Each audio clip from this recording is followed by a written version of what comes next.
Hace como 2 años vi en Netflix una película que se llama Minimalismo, así como tal, y relata la historia detrás de una publicación que se llama igual, Minimalismo, que surgió en 2016 y que llevó, digamos, a todo un movimiento en Estados Unidos a esta reconstrucción del término. Podemos rastrear esta tendencia porque creo que es un trend, digamos, que hay en Estados Unidos, por supuesto, y explicarlo desde los japonismos, la cultura zen, la historia, el arte, la música, por supuesto, el pensamiento, la educación, la psicología, todas las ramas del conocimiento humano estuvieron tocadas o afectadas por cierto tipo de minimalismo o de pensamiento zen. Incluso a nivel filosófico se hablaba de la ecología de la mente, de cómo puede barrerse, digamos, o hacer una especie de reprogramación mental para que haya una especie de pensamiento donde únicamente se permiten estas corrientes de ideas que ayudan a la humanidad a crecer. Suena incluso muy experimental, pero también suena muy positivista, muy programático, muy cibernético. Pero bueno, esto es mucho más allá de los años 60, desde los años 40, cuando existían intercambios culturales entre Oriente y Occidente, por supuesto, las guerras y demás, cuando se podía apreciar realmente la cultura japonesa en ese caso. Lanzo hasta allá el minimalismo, pero regreso a lo que está ocurriendo en Estados Unidos. Hay una tendencia de verdad muy fuerte, muy grande por el minimalismo que también nos lleva, por ejemplo, al caso más reciente con Marie Kondo y su técnica con Mari, en donde aconseja a la gente a que se deshaga de todo aquello que no quiere, que no le sirve, que está simplemente ocupando un espacio, un lugar en sus habitaciones, en sus casas, etcétera, y vivir con lo más esencial, con aquello que le dé mayor gozo. Por supuesto es un pensamiento muy polémico porque hay mucha gente que pues no quiere deshacerse de muchas cosas. Yo lo pienso, por ejemplo, ¿qué haría con mis libros? ¿Qué haría con mis plantas? ¿Qué haría con mis discos, mis películas, etcétera? Que las quiero conservar o no las quiero conservar, me siguen sirviendo, ya no me sirven, etcétera. Bueno, es una cosa muy polémica, por decir, pero no tiene por qué serlo. Podemos encontrar ahí una especie de balance en el que podamos adoptar este minimalismo, pero en Estados Unidos ha sido de verdad muy exagerado.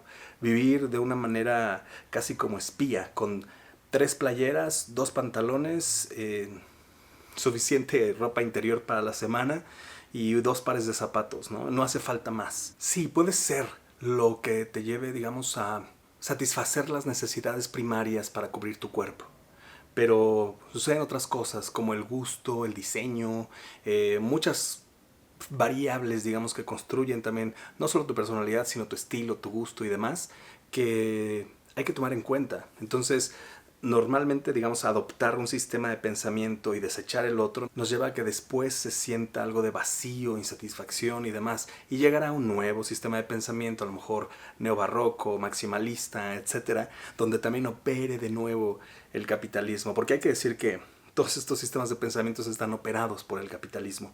No, no quiero sonar socialista ni comunista ni reaccionario para nada, simple y sencillamente aprender a reconocer ese tipo de movimientos. Y porque es un mercado, es algo que se ha estado reproduciendo, va a llevar a que un montón de gente se deseche de sus cosas y después consiga más.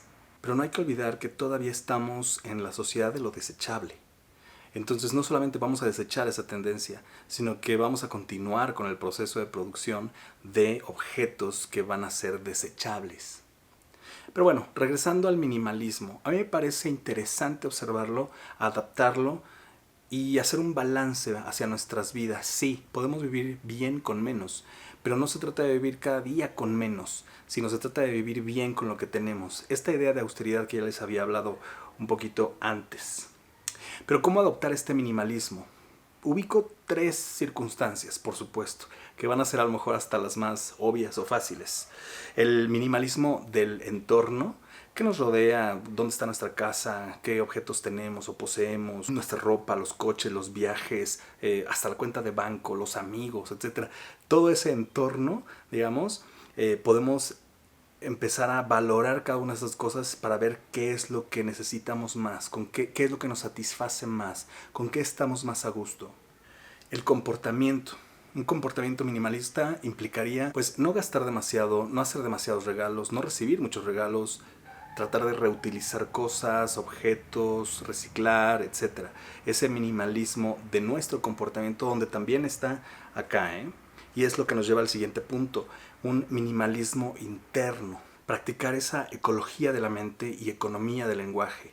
Saber que cada vez que hablamos o decimos una frase, que expresamos un sentimiento, que iniciamos una relación amorosa o una relación amistosa, traemos un bagaje. ¿Qué hay detrás de mí? ¿Qué hay detrás de mi comportamiento y de mi persona que me está acercando a esta nueva situación?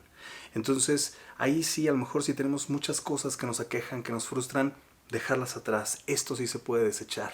Esto es lo que más hay que desechar. Es decir, tirar todo aquello que no nos sirve.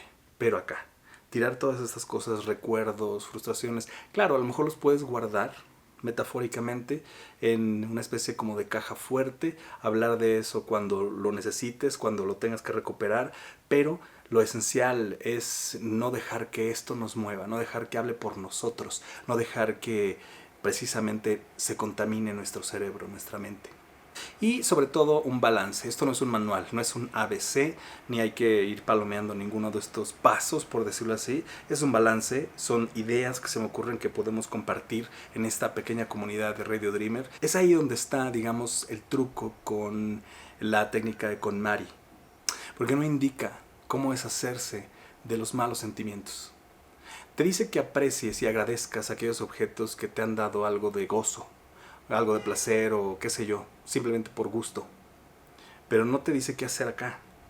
Y eso es ahí donde tenemos que operar nosotros. ¿Qué hacer con esos sentimientos? ¿Qué hacer con esas situaciones que nos han causado dolor? Las dejamos ir, las guardamos, las aprovechamos, les damos la vuelta y hacemos que sirvan como plataforma y que nos lleven a un mejor futuro. Es ahí donde hay que aplicar esta especie de minimalismo, que no todo venga en cascada, sino saber utilizar una por una, por una. Y a lo mejor es un ejercicio que yo les digo, puede ser cotidiano, 5 minutos al día, dedicarse a algo con lo que amanecieron, algo con lo que han estado pensando últimamente, algo que recordaron y se les ocurrió quizá en el camino del trabajo a la casa. Pero bueno, aprendamos del minimalismo, adoptemos lo que nos conviene, adoptemos lo que puede adaptarse también a nuestra vida. Yo sí pienso que a lo mejor un minimalismo razonable puede ayudarte a tener no solamente las ideas ordenadas, sino también tu casa ordenada, tu oficina ordenada. Da muy mala imagen aquella persona que tiene una oficina toda hecha, mejor ni digo.